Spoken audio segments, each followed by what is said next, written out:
Hola, ¿qué tal? ¿Cómo están? Muy buenas noches. Bienvenidos a Combaters por Willax. Como siempre les digo, es un decir. Le voy a ser sincero a riesgo de ser impertinente. A mí me hubiera encantado invitar a Alex Valle. ¿Se acuerdan de Alex Valle, el de la propaganda de Turrón de San José, que tenía la santa paciencia? Bueno, no, ya el señor murió. Pero he invitado a un señor que me hace acordar a mi papá y mucho, que es el doctor José Luis Sardón, porque es todo tranquilo, todo paciente, ¿no? Es muy comedido, pese a su volcánica sangre arequipeña. Y le he invitado a Gloria Granda porque, no sé, se peina como mi mamá. Mi mamá siempre me tranquiliza. Así que, evocando a mi mami, evocando a Alex Valle y a mi papi, buenas noches, señores. Buenas noches. Se ha reído un arequipeño, cosa que es casi un milagro. Pero, en fin, a ver.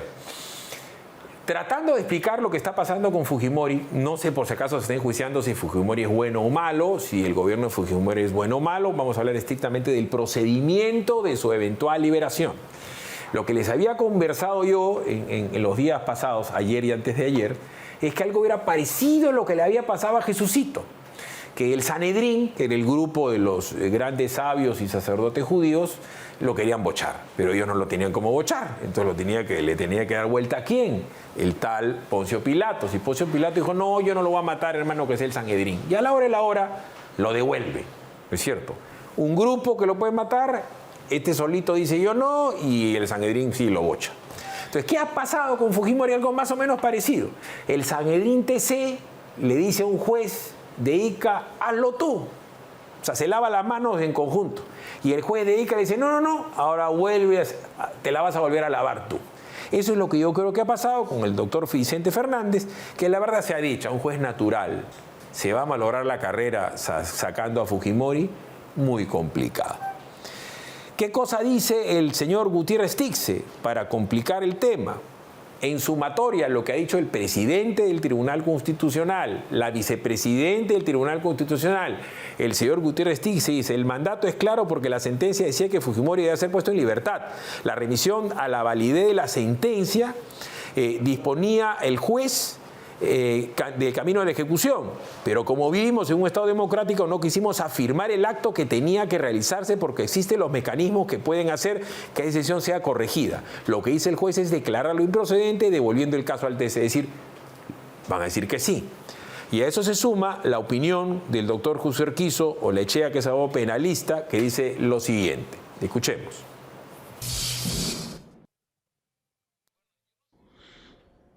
Bueno, yo no sé si lo es una desobediencia o si no, yo creo que él ha instrumentalizado el procedimiento. En realidad dicen, yo no puedo resolver el problema de fondo. Creo que eso es lo que está intentando decir. Y bueno, pues por eso lo está remitiendo. Es una forma muy sesgada de ver el problema, porque estamos hablando de un tema de la libertad. Y entonces él tendría la posibilidad de interpretar esto, ¿no?, pro homine, ¿no?, o sea, a favor de la persona. Yo creo que ese era el camino. ¿Por qué tan apresurado? Me quito un peso encima, ¿no?, me mantengo incólume, ¿no?, estoy de acuerdo con un sector de la población, ese tipo de cosas. Yo no lo veo muy jurídico, ¿eh? Yo lo veo que es una solución rápida, es una solución para las vitrinas, no es una solución que merezca un ciudadano peruano. El doctor Urquizo es catedrático de Derecho Penal, decano de la Facultad de la Universidad de San Juan Bautista. Bueno, yo ya le expliqué pues para el vulgo y para el Estado llano. Ahora le ruego al doctor Sardón que nos explique un poquito mejor. Gloria, buenas noches, José Luis. Buenas noches. Mil perdones por comenzar con el jurisconsulto, porque me gustaría que usted, por favor, nos explique como paz bruto. José Luis, ten piedad de mí. Explícame qué ha pasado. Lo que ha pasado es lo siguiente. En primer lugar hay que decir que la justicia constitucional no es la norma en el país. La norma es la justicia ordinaria. La justicia ordinaria es la justicia civil y penal. Entonces allí la regla es que el juez de ejecución es el juez donde se planteó la demanda, o sea, de primera instancia. Entonces, una vez que una sentencia queda firme, ya sea en la segunda o la tercera instancia, ejecuta el juez de primera instancia, donde se plantea, esa es la regla en la justicia ordinaria. Ahora, en la justicia constitucional también es así, a excepción de los habeas corpus, ¿ya? De la carga del Tribunal Constitucional el 95% son amparos. Los habeas corpus son más o menos 3%, es algo muy marginal. Y el otro 2% son los procesos de inconstitucionalidad, competenciales, etc. Entonces, la regla de excepción es apenas para los habeas corpus, que es algo pequeño en el volumen de trabajo que tiene el Tribunal Constitucional. Ahora, hasta donde yo recuerdo, en el Código Procesal Constitucional del año 2004 no había esa obligación de que el tribunal que estimaba la demanda mandaba la ejecución él mismo. Hasta donde yo recuerdo, Philip, esto es una novedad del nuevo Código Procesal Constitucional. Así nos lo hizo del año el doctor Mejía. 2021, de julio del 2021. Entonces, cuando nosotros dimos la sentencia en marzo del 2022 y en circunstancias muy especiales, entre esas circunstancias debo referirme lamentablemente al fallecimiento de la esposa del doctor Blume, que es el ponente, ¿no? Entonces ahí se nos pasó eso, no mandamos la ejecución en ese momento. Y a los pocos días fuimos cambiados, salimos del tribunal el 13 de mayo del 2022. Entonces no se mandó a ejecutar nosotros mismos, como dice que debe hacerse el artículo 27. Lo debieron haber hecho 27. Entonces. Revisando el código, el nuevo del 2027, se debió hacer, ¿no? Pero eso era una novedad del nuevo código y ciertamente no se estaba haciendo eso en los otros casos. Entonces, el nuevo TC tenía que hacerlo.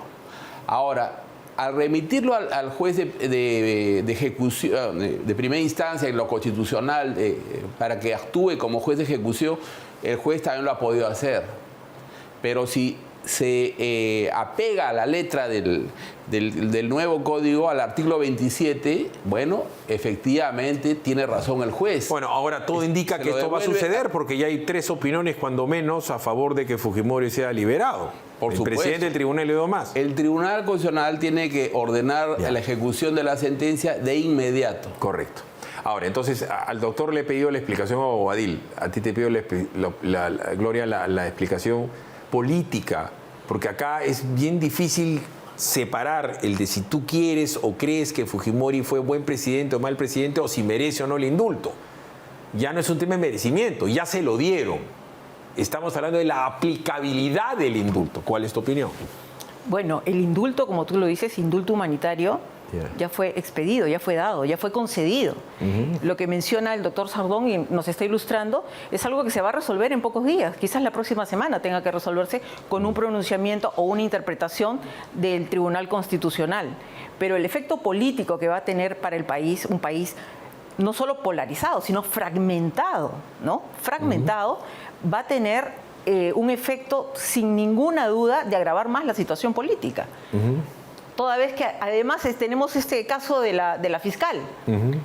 Tenemos también el tema del juicio contra Keiko Fujimori, que ahorita lo vamos a hablar. Se ha avivado nuevamente. O sea, terminamos el año nuevamente convulsionados políticamente por casos que han sido judicializados. A ver, el tema del indulto humanitario, como tú dices, más allá de cuestionar cómo fue el gobierno o el régimen de Fujimori, el señor ha recibido un indulto humanitario. Nos guste o no nos guste su gobierno.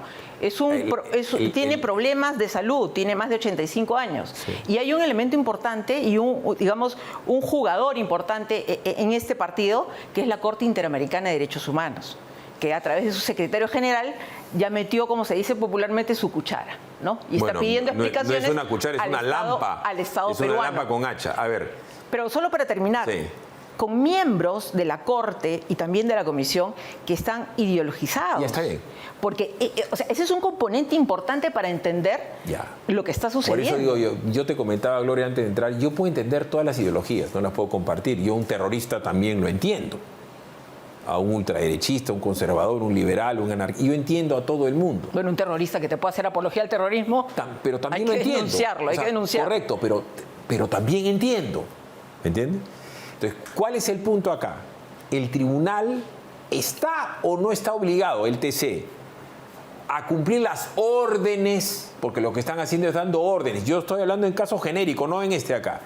¿Es absolutamente vinculante la Corte Interamericana de Derechos Humanos o hay autonomía? O como consecuencia de haber firmado ese tratado internacional, los tribunales peruanos tienen que alinearse a lo que ellos dicen? Ese es un tema muy delicado, pero yo pienso lo siguiente. Es cierto que la base del derecho internacional, y yo me atrevo a decir de la vida civilizada, es que los pactos son para cumplirse, los pacta sunt servanda, ¿no? Sin embargo, también es verdad que uno nunca puede renunciar a pensar con su cabeza. Entonces, hay que siempre evaluar si lo que te ordenan hacer es algo que está dentro de los parámetros de lo que tú te comprometiste a hacerlo. Entonces, la Corte Interamericana de Derechos Humanos hace mucho tiempo se ha salido totalmente de los cauces del Pacto de San José. Ha creado procedimientos que no corresponden, ¿no? Y en lo sustantivo también ha ido mucho más allá de lo que dice el Pacto de San José. Y esto no lo va a decir no va a ser el primero en decirlo el Tribunal Constitucional peruano, creo yo. ¿No? Por ejemplo, el año 2017 lo dijo con toda claridad la Corte Suprema de la Argentina, ¿ya? La Corte Interamericana de Derechos Humanos le ordenó a la Corte Suprema de la Argentina que cambiara una sentencia. Bueno, salió una resolución de la Corte muy buena, ¿no? Escrita por el presidente de la Corte, Carlos Rosenkrantz, ¿no? Donde decía que la Corte Interamericana estaba yendo más allá del Pacto de San José y que obedecer lo que decía la Corte implicaba destruir la estructura constitucional de la Argentina. Entonces, eso es exactamente lo que está pasando acá. Si se le hace caso a la Corte, se destruye la estructura constitucional peruana, así de simple. Entonces, acá, lamentablemente, nos ponen entre la espada y la pared y no podemos dar marcha atrás. Este es nuestro país. El Perú no son 4 letras, el Perú tiene un contenido y lo vamos a defender. Digo esto ¿por qué? Porque justo Gloria se me estaba adelantando diciendo algo que es cierto. Estamos evidentemente ante una crisis política, con el tema de Patricia Benavides, que lo vamos a escuchar. Esa es parte de la crisis política, que está en entredicho la señora fiscal de la Nación por la opinión pública, por los poderes fácticos, por los cavieres, por lo que tú quieras. Pero el Congreso está hecho añicos. La presidenta de la República le están abriendo una acusación constitucional por comisión por homicidio calificado. No es poca cosa. Es un todos contra todos. Pero por eso, pues, estamos en Lucidus de marzo.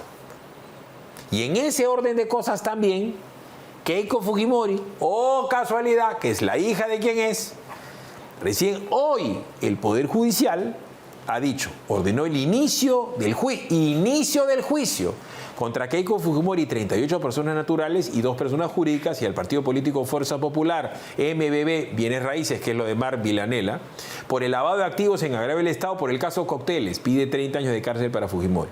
Porque yo he escuchado gente que, no sé, ya es tremendamente ignorante y ya absolutamente, pues, tendenciosa. ¿Este caso cuántos años tiene? Muchísimos años. Pues... Y si justo comenzó, bueno, tenía que comenzar en algún momento, ¿me entiendes? Tenía que comenzar en algún momento. Piensa que la señora no ha sido... Ahí está el caso. Que esto genera una crisis política que te da que pensar que hayan dicho que se inicie lo que ustedes quieran. Pero Keiko tendrá que entender que este es un caso y que ha demorado años el formalizar esto. ¿Quién demoró en esto? Los señores del caso Lava Jato. Los fiscales. Los fiscales. ¿Quién es el titular de la acción penal según la Constitución peruana? Fiscalía.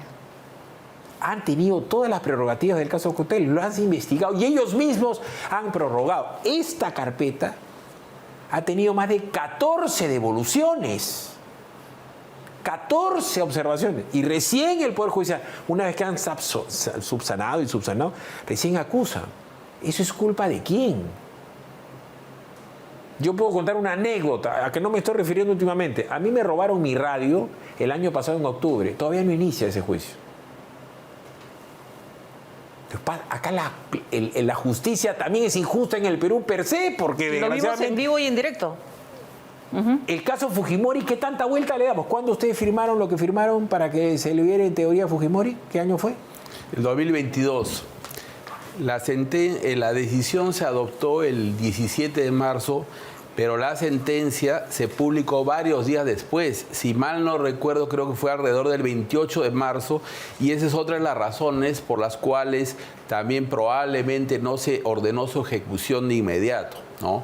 Porque si se hubiera anunciado juntamente con la publicación de la sentencia, probablemente otra hubiera sido la historia. Pero al haber una distancia, lo que pasó fue que hubo una reacción inmediata del sistema interamericano, ¿no? Y también, como en el caso que ocurrió ahora, el secretario mandó alguna comunicación, algo pasó, que yo recuerde. Veamos la nota entonces para intentar, como siempre, aclarar un tema que ya está absolutamente contaminado por la ideología y por el sesgo, y esa es una realidad. Veamos. Alberto Fujimori seguirá por un tiempo más recluido en el penal de Barbadillo. Lamentamos la irresponsabilidad de este juez de Ica, y que una irresponsabilidad porque en sus manos está la libertad de una persona, que tiene que ver también con un derecho humano. Sin embargo, espero que el Tribunal Constitucional, según la Constitución, por supuesto, y según las normas, pueda de inmediatamente tomar una decisión. Cuando la pelota de la libertad del exdictador estaba en manos del primer juzgado de investigación preparatoria de Ica, el juez Fernando Fernández Tapia decidió patearla y devolverla a las gradas.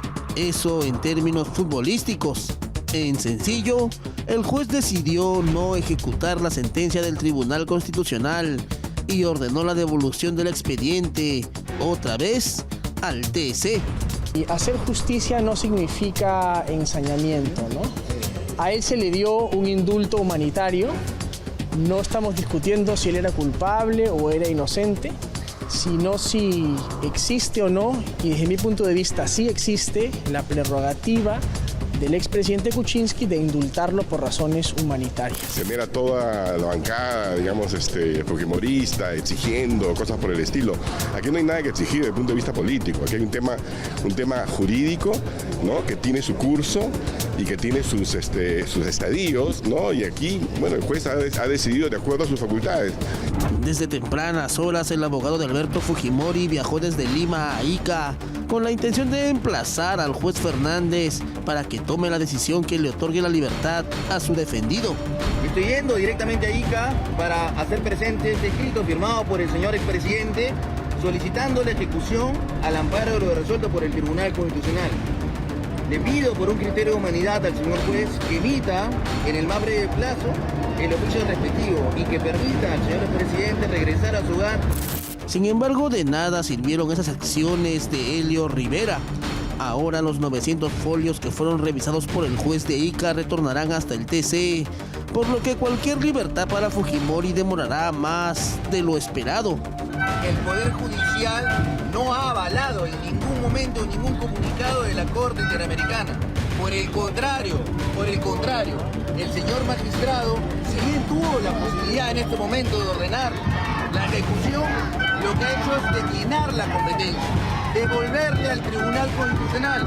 Si bien el abogado de Fujimori ha cuestionado que el magistrado haya pedido mayores aclaraciones a los miembros del TC, a pesar de que en su reciente resolución ya precisaron que no hay nada que aclarar, se tendrá que respetar el debido proceso, aunque a los miembros de Fuerza Popular les disguste esa decisión. Y es que no les ha bastado crear una figura legal para encerrarlo 16 años. Que eso no está en discusión. Lo que está en discusión es que quieran desconocer que el Tribunal Constitucional, máximo órgano intérprete de la Constitución, ya se ha pronunciado. Basta de odio, basta de sesgos políticos. No podemos seguir sometidos, subrogados a entes internacionales que están vulnerando claramente derechos fundamentales de todo ciudadano. Y ahora estos organismos internacionales politizados están tratando no de ir al fondo del asunto porque no pueden hacerlo, sino en prolongar la carcelería de un hombre de 85 años para tratar de que muera en prisión. Ahora la pelota está de vuelta en cancha del TC. Si se toma en cuenta las recientes declaraciones que han dado algunos de los magistrados, lo normal sería que más temprano que tarde Alberto Fujimori abandone su prisión en Barbadillo para obtener su libertad a sus ya avanzados 85 años.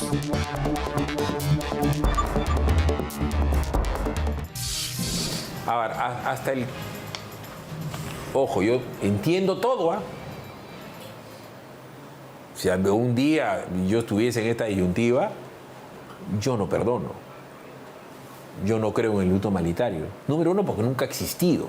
Toda su vida yo he crecido, y José Luis somos contemporáneos, y creo que con Gloria también, el indulto del Día de la Madre, el indulto del Día del Padre, el indulto del Corpus Christi, el indulto de Navidad, el indulto de 28. Esta exquisitez que tiene que ser humanitario, no. Esto de que no puedes perdonar un terruco, falso, porque sí han indultado terrucos en el Perú. Y desde mi punto de vista, el que delinque de una manera tan grave siendo presidente, que se muere en la cana, se llame como que se llame. Si fuera mi opinión, mi potestad, porque en el Perú es una potestad regia, casi real, monárquica, ¿es verdad o no? El presidente la verdad es que puede indultar a quien se le da la gana, ¿sí o no? Así es, en los días que hubo entre la votación de la ponencia de Blume y la emisión de la sentencia, ¿no? Yo preparé un fundamento de voto, ¿no? Y en ese fundamento de voto hice un recuento del número de indultos que había dado cada presidente entre el año 2000 y el momento en que Fujimori había presentado la demanda, el 2018. Entonces eran miles de indultos, ¿no? Y las razones en las que se habían sostenido los indultos eran pues muy variadas y muy, diríamos, poco exigentes, ¿no? Por ejemplo, recuerdo que había un joven de menos de 30 años que tenía sentencia de terrorismo, indultado porque tenía asma, por ejemplo. Había una mujer indultada porque tenía una infección vaginal, ¿no? Etcétera, etcétera. Entonces, no, hay gente que se han dado esos indultos en el porque Perú. Delinquieron siendo muy jóvenes, a los 18, 19 años. Y ya tenían 25 años de cárcel y dijeron, ya pasó. Hay mil. Recuerdo un caso de alguien que fue indultado por tener 65 años. A ver, ¿no? Esto ha generado un problema político real. Y esto no puede terminar bien, porque si liberan a Fujimori, que parece que lo van a liberar, tú te lo ves otra vez, Gloria, alquilándose una casa, una mansión, recibiendo gente, haciendo política, haciendo almuerzos, porque eso es lo que hizo Fujimori la última vez. Y lo tengo que decir una vez más para hacerla del antipático, que ese indulto fue pues un enjuague con PPK, tirado de los pelos. Entonces, si Fujimori vuelve a hacer eso, nos va a generar más problema político, porque van a volver a haber marchas, si no multitudinarias, van a ir a la marcha a la puerta de la casa del señor, donde se va a reunir con 30 personas al día, porque eso hacía Fujimori cuando estaba en la cárcel, eso es una realidad. Pero, Philip, al margen de lo que pueda hacer Fujimori o los fujimoristas, creo que hay que tener en claro lo siguiente. Vuelvo al tema de la Corte Interamericana de Derechos Humanos y el rol que está jugando frente a las decisiones que toma el Estado peruano y su Poder Judicial en concreto. Quiero recordar el caso del juez argentino Eugenio Raúl Zaffaroni, solo para poner como ejemplo el grado de politización que ha tenido después de dejar la Corte Interamericana de Derechos Humanos.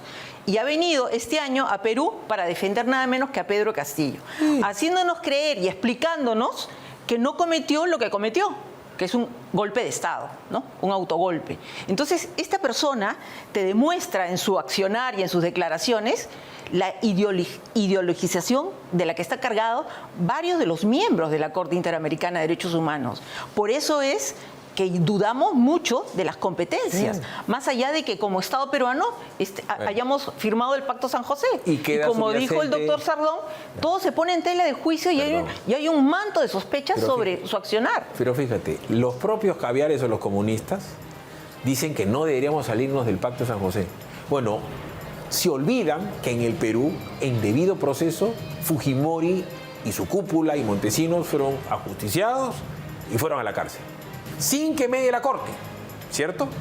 Un país como Estados Unidos, donde nadie puede decir que Estados Unidos no es susceptible de ser un país democrático, que tiene una estabilidad jurídica, una constitución que tiene poquísimas enmiendas. No forma parte. ¿Saben ustedes cuántos presidentes de Estados Unidos han estado en la cárcel luego de su mandato como consecuencia de muertes, homicidios o de corrupción?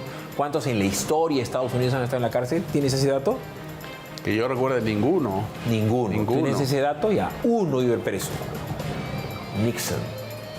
Nixon renuncia y al día siguiente Lo primero que hace Gerald Ford, que era su vicepresidente, es lo indulta.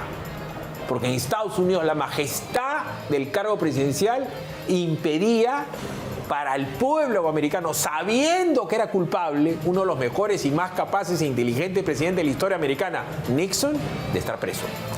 Y lo indultaron. Y se fue a su casa y todo el mundo hasta el día de hoy sabe que era culpable. El caso Watergate, era culpable y se fue a su casa. Hay 2 presidentes de Estados Unidos enterrados en la National Cathedral en Washington. Que yo recuerde, uno es Woodrow Wilson. O sea, casi hasta lo santifican en Estados Unidos. Y hay un ensayo de Mónica Showalter, una columnista de California sobre el Perú, que dice que una característica del Perú es que se odia a todos los presidentes. Voy a ser más decimonónico todavía. Estados Unidos tuvo un Montesinos, ¿ya? Ese señor tiene un edificio en cada capital americana con su nombre, Edgar J. Hoover, el Montesinos americano. Del FBI. Hasta colegio, hay premios del señor. Somos culturas diferentes, somos culturas diferentes. Inglaterra decapitó un rey. Inglaterra decapitó un rey. ¿Saben cómo se llama el rey? Carlos I. ¿Cómo se llama el de ahorita? Carlos II. Vamos a ir a la pausa. Si estás buscando lo mejor en pickups, no lo pienses más. Tunland G7 y G9 de Fotón son las camionetas todoterreno ideales para tu flota, negocio o emprendimiento. Encuentra los mejores precios y oportunidades del mercado. Cotiza ingresando a la www.tunland.pe o sácale el máximo provecho a tus promociones. Solo por tiempo limitado gracias a Fotón, Tunland e Inca Power. Ciertamente, siempre hay que tener Irudit a la mano. Fabricado en el Perú con la reconocida fórmula alemana, Irudit es tu aliado contra golpes y hematomas, actuando eficazmente hasta las capas más profundas y recóndete de la piel, reduciendo el tiempo de recuperación. Eso se lo sugiero a Pancho Sardón, el hermano del señor, cada vez que maneje es medio peligroso. Pero en fin, Irudit, Panchito, tenlo siempre a la mano. Vámonos a la pausa, regresamos.